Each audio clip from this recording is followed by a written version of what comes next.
Hello dear student, स्वागत है आपके अपने यूट्यूब चैनल केमिस्ट्री में। और हम बात करने वाले हैं एनसीईआरटी क्लास 12 के चैप्टर 2 सॉल्यूशंस का एक्सरसाइज 2.17 के बारे में। ये सवाल कहता है कि the vapour pressure of water is 12.3 kilo pascal at 300 kelvin. यानी 300 केल्विन टेम्परेचर पर वाटर का जो वेपर प्रेशर है वो 12.3 किलो पास्कल है, मतलब कि 12,300 पास्कल है।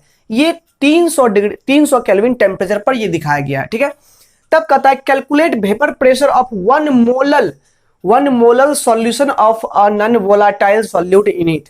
अगर कुछ सॉल्यूट मिला करके इस सॉल्यूशन की मोलैलिटी 1 कर दी जाए, 1 मोलल सॉल्यूशन बना दिया जाए उस वाटर को, तब जाकर के उसका वेपर प्रेशर क्या होगा उस सॉल्यूशन का वो निकालना है। तो देखिए यहाँ मोल्स का रिलेशन वेपर प्रेशर से लिया जा रहा है। मोलैलिटी मतलब मोल्स की बात होगी और उसका संबंध वेपर प्रेशर ऑफ सॉल्यूशन से निकाला जाना है यहाँ पर। और प्योर सॉल्वेंट का आपको वेपर प्रेशर दिया हुआ है, तो डेफिनेटली यहाँ पर एक संबंध आता है राउल्ट का लॉ, जिसमें कहा गया था कि relative lowering of vapour pressure ये मोल फ्रैक्शन ऑफ सॉल्यूट के इक्वल होता है। तो मोल्स का संबंध वेपर प्रेशर से राउल्ट लॉ से ही हम लोग निकालते हैं। तो प्यारे बच्चों, जब भी ऐसा सवाल आए जिसमें कि मोल्स का रिलेशनशिप हमको वेपर प्रेशर से दिखाया जाए, तो वहां पर राउल्ट लॉ आपके मन में जरूर आना चाहिए। आइए इसी बात को लेकर के हम लोग आगे बढ़ते हैं और पहले 1 मोलल की बात करते हैं। तो प्यारे बच्चों, सॉल्यूशन जब हम लोग लिखेंगे तो बताइए यहाँ पर 1 मोलल सॉल्यूशन का अर्थ क्या हुआ। मोलैलिटी 1 है और मोलैलिटी डिफाइन क्या है, the number of moles of solute present in 1 kilogram of solvent. यानी कि 1 किलोग्राम वाटर में जितने सॉल्यूट के मोल होते हैं उसको हम लोग मोलैलिटी बोलते हैं। और यहाँ मोलैलिटी 1 है, इसका मतलब हुआ कि 1 किलो के वाटर में 1 मोल सॉल्यूट है, यानी कि हमें मोल्स ऑफ सॉल्यूट मिल गए। यानी कि अगर हम यहां पर मान लेंगे मोल्स 1 मोलर सॉल्यूशन मींस, यहां पर मान लेते हैं हम लोग क्या कि 1 mole of solute is dissolved in 1 kg और 1000 ग्राम ऑफ वाटर, यानी सॉल्वेंट तो यहां पर वाटर ही है। ठीक है ना, इस मोलैलिटी के 1 मोलल सॉल्यूशन का मतलब यही हो गया। और यहां पर अगर हम यही डाटा को कैलकुलेट कर ले तो हमें मिल गया, अगर हम लोग सॉल्वेंट का वेट को 1000 ग्राम मान लेते हैं तो यहां पर वेट ऑफ सॉल्वेंट हमें मिल चुका है, वेट ऑफ सॉल्वेंट यानी कि वाटर हमें मिल चुका है कितना 1000 ग्राम। यहां पर number of moles of solute भी हमें मिला है, number of moles of solute भी हमें मिल चुका है कितना, तो 1 मोल मिल चुका है इस डाटा से। समझे बात को। तो यहां पर सॉल्यूट का मोल तो मिल चुका है और मोल फ्रैक्शन के लिए सॉल्वेंट का भी मोल चाहिए। सॉल्वेंट का वेट दिया हुआ है, मोल नहीं दिया हुआ है, तो वेट के लिए हमको वहां मोलर वेट चाहिए होगा। तो अगर हम बात करें मोलर वेट ऑफ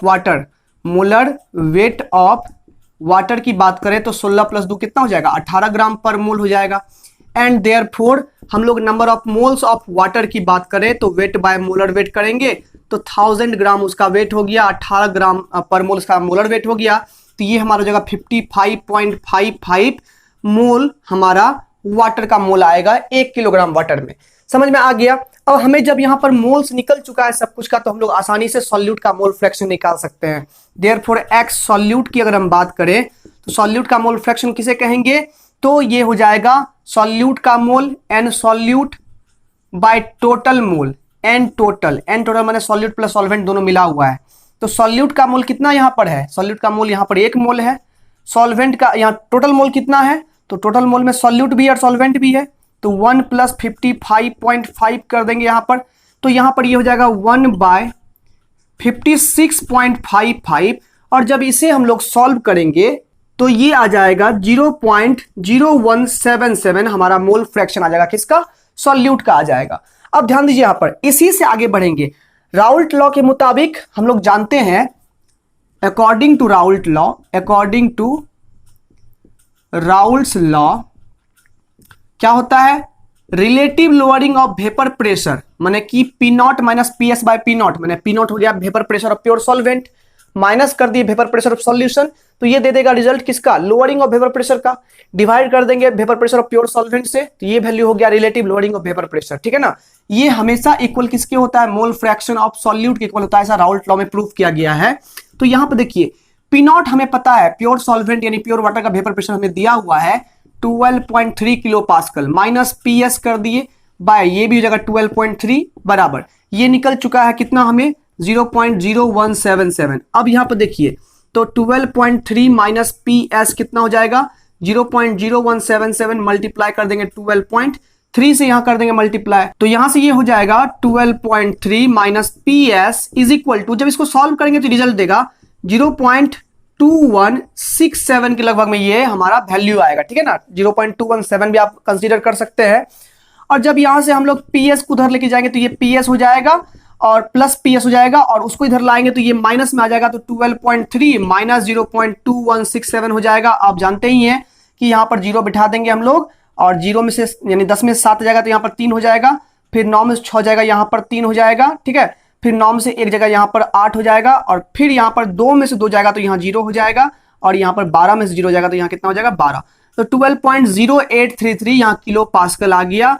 मतलब ये हो गया कि पीएस सॉल्यूशन का वेपर प्रेशर हमने निकाल लिया 12.0833 किलो पास्कल। यानी कि जब हम एक नॉन वोलेटाइल सॉल्यूट को ऐड करके हम लोग अगर वहां पर एक मोलल सॉल्यूशन तैयार करते हैं तो उसका वेपर प्रेशर में जो कुछ ना कुछ कमी आएगी। हम जानते ही हैं कि प्योर सॉल्वेंट का वेपर प्रेशर जो होता है सॉल्यूशन बनाते समय उसका वेपर प्रेशर डाउन हो जाता है। तो डाउन कितना हुआ, तो 12.3 से घट करके 12.0833 किलो पास्कल हो गया। तो आई होप आपको ये आइडिया पता रहना चाहिए कि जब भी मोल्स और वेपर प्रेशर के बीच में संबंध की चर्चा हो तो राउल्ट का लॉ आंख बंद करके लगा दीजिए, सवाल बन जाएगा।